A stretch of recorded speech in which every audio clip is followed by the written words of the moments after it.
side of an experience that must have been excruciating, sometimes humiliating, and just taking a walk through it, as well as educating many people about the situation that we would have not known about, Thank you. So there's an excerpt that you wanted to share with us? I wanted to just get an idea of your background in respect to writing, because you are persons who will be hearing about the book and must want to know who is this chap, who is the individual behind this particular piece. So how long now you involved in writing and so on?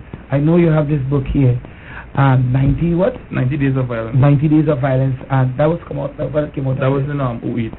That came out. That was the coup or something? No. It's just a story about a ton of cocaine goes missing, and how it started to affect different ethnic gangs in Trinidad and Tobago.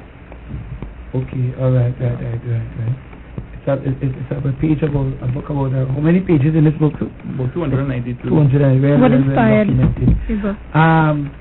And you heard me. What inspired the book?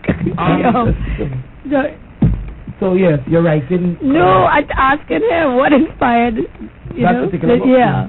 I just always really like items dealing with mafia type stories, and it was just to write a story about two gangsters that faced off against each other for some missing cocaine.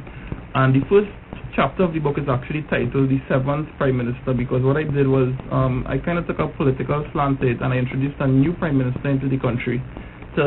It's like a prototype prime minister. Was that a woman? I wish it was a woman, but it's not a woman. I'm now gonna say.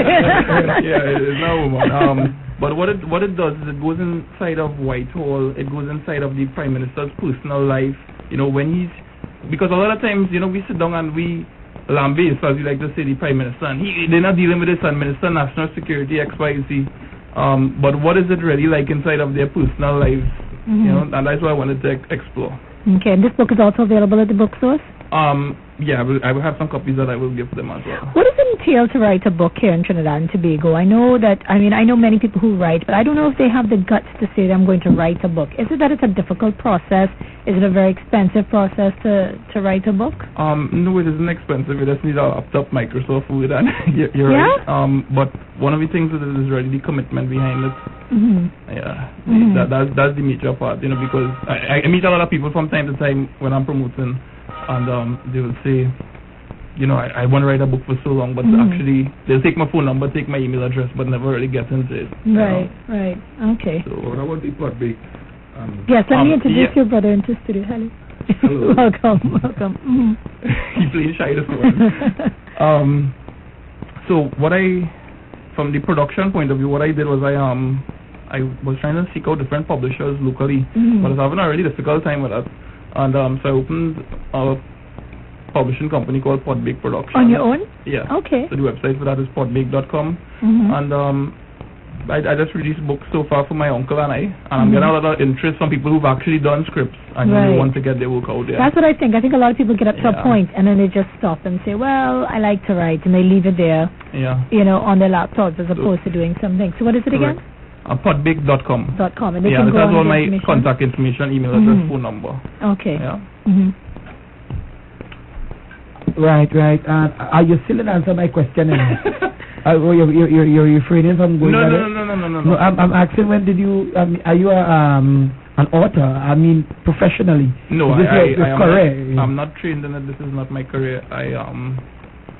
I've written from time to time as a little boy, but never finished anything seriously. I lecture full time. That's my job. I'm a computer programmer, and I work with the School of Business and Computer Science. Okay. So this is like a hobby, a sideline business. This is a hobby. Right. Yeah. Let's open up the lines and see if there are one or two people who is fascinated with what they're hearing and may want to make an input. What have you out there? Welcome this morning to your favorite show, T. Let's get your T line. Hello, caller. Welcome. Hello. Good morning. I'd like to find out if you had sent that book to a publisher, about what percentage return would you get from the book? Thank you. That would depend entirely on the publisher that you're signing with. Okay. Yeah, they have. It's hard to pull that from there. Mm-hmm. You know? Mm-hmm. But is it usually a lot that's taken? Well, I've never done Right, you anything did on really your own. on my own, you know. Mm-hmm. I wanted to really cut down the process of having to wait for somebody to respond. I wanted to get it out there, so I thought it was good enough. Yeah. No, that's good. That's admirable in itself. But there's an next piece before. I guess I understand that you are intend to release sometime soon. Yeah. And can we get a little insight into it, a little introduction, the coming attraction in this particular piece you're about to release soon? Is a collection of 30 or so short stories. It's very diverse. It has titles like Obia. It has one called Chasing Red Sevens, which is about this very poor boy who gets a horse and he gets it into a race at Santa Rosa. But they were feeding the horse Guinness to supplement it. So there's one called Samo and the Dullahens. He's a guy who Guyanese women like to get married to get the citizenship and they leave him afterwards. So it's humorous and it has a mixture of everything. All right. So can we hear some of it? This is good. Yeah. All right. The name of this story is Simon and the Babylon. My name is Simon, and I born and grew up in a hole I just call the Gaza. I was a hustler, a pimp, a Gaza youth. The Gaza have no skin color. It's all about guns, monies, and level guilds. People outside the Gaza they say that I do have no ambition beyond gold guns and gold teeth. But that's a lie, because my mission is to run the whole strip. Outside the Gaza, it have no good work for Trini youths like me. Who say otherwise, damn lie. My mother does talk real crap too, saying how all that glitter is not gold. But she's a real player. She have 3 sons for 3 different men. Me, I's the oldest. While other fellas was getting their education, I was robbing them after school with a simple kitchen knife, plain talk and bad manners. When I turned 17, I put on a killing for a big boy named Teets. I feel like a real man when he give me the nines and say, hold that. It's the best gift I ever get. Teets promised me more jobs, more gold. But 2 days before a big walk, Teets come and dead. He gets 7 shots each chest. Imagine, he own black brother kill him. That remind me of a song of Hena Maxi. It's the black man pulling the black man down. You can't trust nobody that's wrong. With Teets dead, things kinda get rough. I have gold teeth, is true, but I can't eat that. Plus I need a new sneakers. I see a Jordans in tongue I like for over $1,000, but I only have 6 in my name. So it's just a little hustling I have to do. One morning while I sit down on the front steps cleaning my nines, I watch Maxi passing on the bus route. I study about wait now. Them drivers has had real money on them. Right? Go on a bit. Yeah. Right. So your story there, the message there, that piece is what would be the moral of that whole story that you're putting out there? It's difficult to say moral behind it, but what about the reflection about people that might really be walking around and thinking that this is what there really is to life, and I think I was trying to imagine as an outsider, you know, what the mentality. You hear people talking about Gaza and Gully and these kind of things, but if you really look at documentaries on these places, do we really want to belong to places like that? I'm talking about the actual place called the Gaza, you know. So it was just a reflection on that. Right.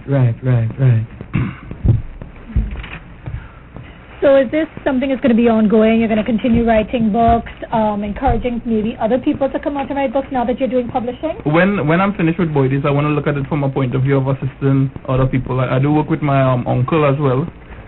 His name is Michael Cozy, and he has 2 books on the market, Forward Ever, Backward Never. And he has another book called Benfoot Bailey, which is this guy with crooked feet, and he wants to become a football star. Okay. Yeah. So is it you all been brought up with a lot of reading around you, a lot of literature? How come the inspiration to write, and obviously in the family?